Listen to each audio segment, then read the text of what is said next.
किए हैं हमें। जो दो सवाल मैं आज करने वाला हूँ वो ज़कात के ताल्लुक से है।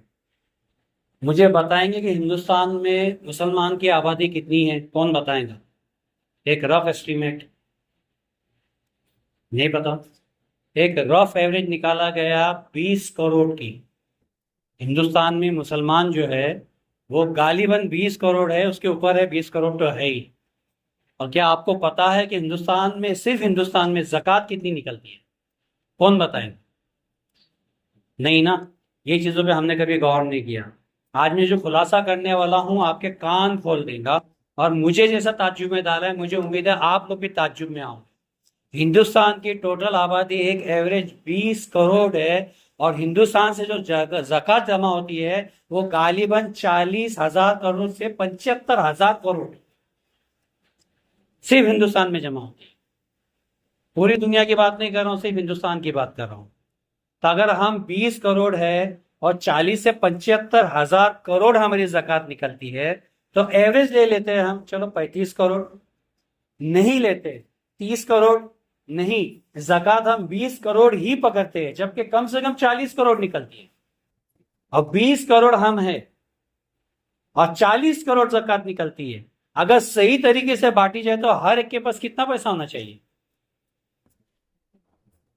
कम से कम, चलो 20 करोड़ पॉपुलेशन है, 20 करोड़ ही ज़कात जमा हुई, तो हर शख्स मुसलमान के पास 1 करोड़ रुपया आना चाहिए।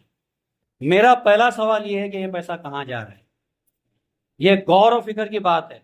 ये मेरा अकेले का ये एस्टिमेट नहीं है, या लोगों ने आके मुझे ये बताया कि मैंने इतना दिया मिला कि ये यूनिवर्सल फैक्ट है। ये गूगल पे भी आप सर्च कर सकते हो। ये गूगल पे भी आप सर्च कर सकते हो कि हिंदुस्तान में 40 से 45,000 करोड़ रुपया ज़कात के तौर पे जमा होता है।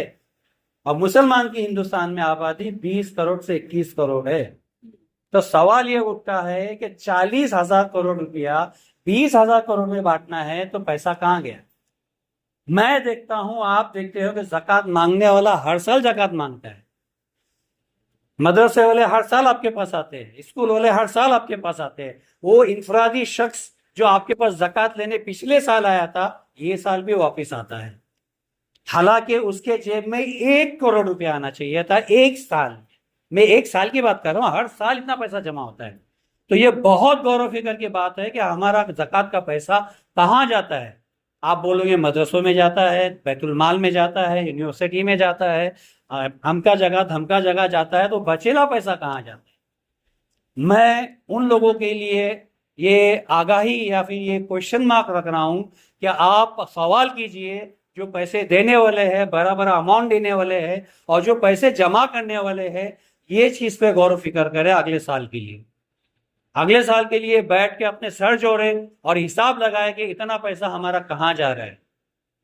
अल्लाह माफ करे, ये इल्जामात भी है और ये हकीकत भी है कि जो तंजीमें चलाते हैं वो खुद के जेब में डालते हैं, जो मदरसे चलाते हैं जेब में डालते हैं, जो यूनिवर्सिटी डालते हैं करते हैं जेब में डालते होंगे। मगर इतना पैसा, 40,000 करोड़, इतना पैसा तो कोई गबन नहीं कर सकता। कहीं तो हमारा पैसा यहाँ वहाँ हो रहा है।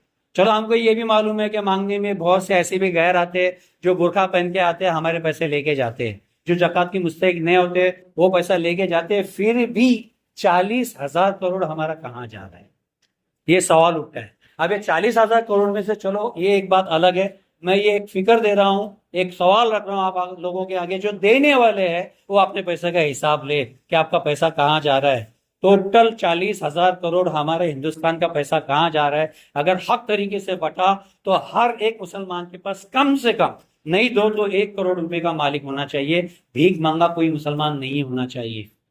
और जो पैसा जमा होता है उसकी बात करें। अब दूसरी फिक्र और दूसरा क्वेश्चन मैं आप लोगों के सामने ये रख रहा हूं कि जो पैसा जमा होता है वो बेवा में जाता है, कबूल है। राशन के तौर पे जाता है, कबूल है। एजुकेशन में जाता है, मेडिकेशन में जाता है, शादियों में जाता है, किसी का कर्जा उतारना होता है उसमें जाता है, किसी का मकान, किसी का दुकान बनाने में जाता है। ऐसे तंजीमें मैं तुमको बताऊंगा जो मखसूस है भाई शादी करा के देती है क्या नहीं है? मैं तुमको ऐसे तंजीमें बताऊंगा जो सिर्फ एजुकेशन के लिए पैसे देती है क्या नहीं है? ऐसे बताऊंगा जो सिर्फ आपके मेडिकेशन के लिए पैसा देती है। मुझे कोई एक तंजीम ऐसी बताए जो सिर्फ मदरसे को पैसे है, किसी की नजर में तो बताओ। पूरे हिंदुस्तान में कोई एक प्राइवेट बताओ तंजीम जो सिर्फ मदरसे पे ध्यान देती है या मस्जिदों पे ध्यान देती है। क्यों भाई? आप एजुकेशन के लिए दे रहे हो, मेडिकेशन के लिए दे रहे हो, बेवाओं को दे रहे हो, राशन को दे रहे हो, मस्जिद और मदरसे पे अल्लाह के हवाले छोड़ दिए। क्या आपकी जिम्मेदारी नहीं है कि आप मस्जिद और मदरसे भी देखें? ये मेरा दूसरा सवाल है।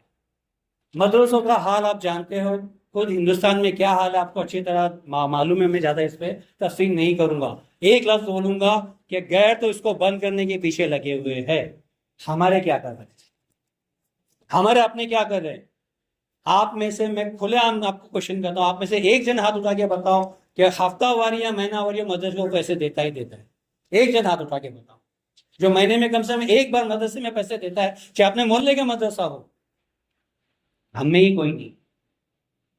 जमा होता है, गल्ला जमा होता है कौन सा? मस्जिद में। वो चंदा जमा होता है, और चंदे जमा करने में भी हम चिल्लर ढूंढते हैं, अल्लाह माफ करे, हम चिल्लर ढूंढ के डालते हैं। मैं गल्ले के पैसे जमा करता हूँ, मुश्किल से एक दो नोट 100 के 200 के आते हैं, बाकी 10 रुपया, 20 रुपया, 25 रुपया, 30 रुपया। ये हमारा हाल है। क्या मस्जिद और मदरसे के हमने अल्लाह के हवाले छोड़े हो? क्या हमारी जिम्मेदारी नहीं है कि हम मस्जिद और मदरसों पर भी गौर करें? क्या कोई ऐसी तंजीम नहीं खड़ी हो सकती जो मस्जिद और मदरसे को भी देखे? आज मदरसे बंद हो रहे, उलमाए कम हो रहे, और जान लो जिस कौम के उलमा कम होते हैं वो कौम कम होती है। आपको डॉक्टर मिलेंगे, वकील मिलेंगे, सब मिलेंगे, जहां उलमा खत्म होंगे आप खुद खत्म हो जाओगे। ये बहुत बड़ी गौर फिक्र की बात है। मुझे ताज्जुब हुआ जब मैंने इस चीज पे रिसर्च की। मैं 15 दिन 20 दिन से इस पे रिसर्च कर रहा हूं कि हमारा पैसा कितना जमा होता है, कहाँ जाता है, कौन से तंजीमें क्या पैसा जमा करती है, कौन सा तंजीम किसको पैसा देती है। मेरे नजर में एक तंजीम नहीं आई जो मस्जिद और मदरसे पे पैसा खर्चा करती हो, या मस्जिद और मदरसे पे ही खर्चा करती हो, या मस्जिद और मदरसे को जाके पर्सनली हेल्प करती हो। एक दो वकील के क्वेश्चन आपके वो व्हाट्सएप पे आएंगे कि भाई कोई मदरसे को आपको रजिस्टर करना है तो फला एडवोकेट को आप कॉल करें, और वो नंबर लगाओ तो हमेशा एंगेज आता है। ये देखे होंगे आपने, आपके व्हाट्सएप पे आया होगा कि भाई कोई मस्जिद रजिस्टर करनी है या कोई मदरसा रजिस्टर करना है, फला वकील का नाम, उसका नंबर आके आता है, आप उस पर कॉल करो, एंगेज आता है। क्योंकि वो अकेले वकील की जिम्मेदारी है सब मदरसों की। तो अकेले वकील की जिम्मेदारी सब मदरसों की और मस्जिद के रजिस्ट्रेशन। क्या हमारी जिम्मेदारी नहीं है? जिस मोहल्ले में हम रहते हैं उस मोहल्ले के मदरसे और मस्जिद की जिम्मेदारी हमारी नहीं है?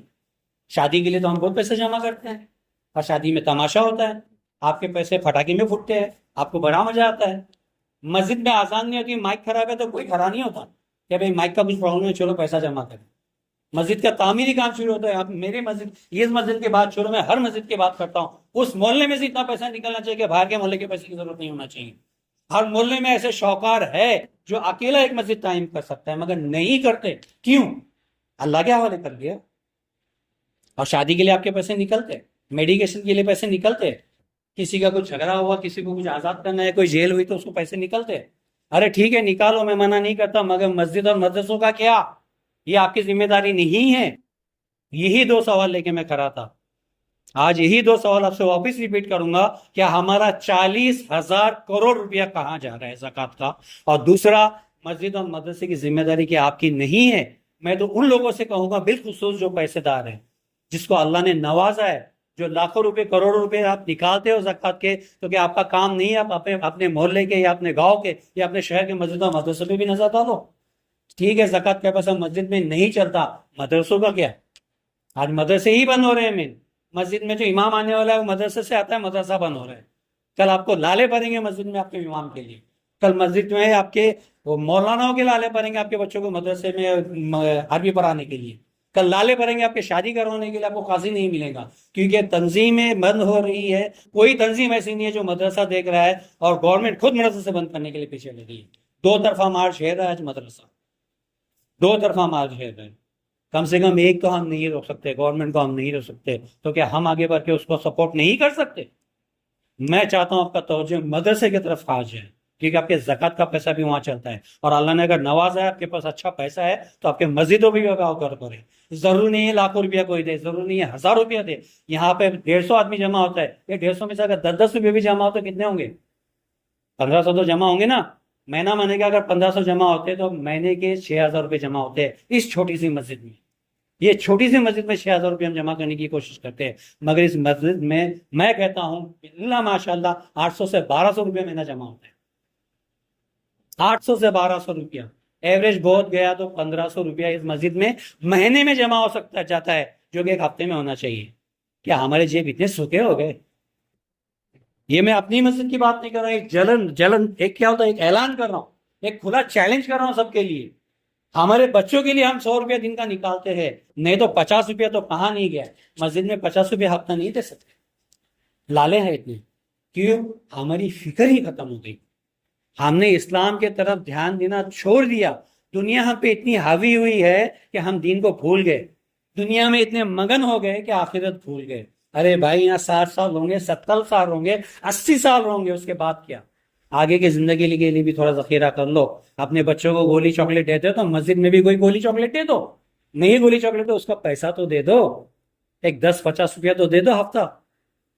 आपका तवज्जो मैं चाहता हूं, मेरा घर रहने का दो ही मकसद है कि आपका ज़कात का पैसा, आप उसका सवाल करें कि आपका ज़कात का पैसा कहाँ जा रहा है, और दूसरा अपने मस्जिद और मदरसे की जिम्मेदारी खुद ले, अल्लाह के हवाले ना करें।